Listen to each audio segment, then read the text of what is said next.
Hi everyone, the Simple Dad here. In this video, I'll show you how to like videos on your TikTok app. So if you want to learn how to like videos on TikTok app, then let me show you how to do this. So first, you want to go to your Play Store or your App Store, search for TikTok and make sure that's been updated to the latest version. Once that's updated, go ahead and open the app. Now in the app, you want to go ahead and browse through the videos where you want to like the video.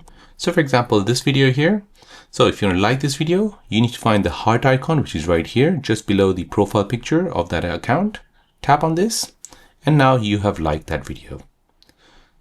So this will basically send a notification to that user that you have really enjoyed that video.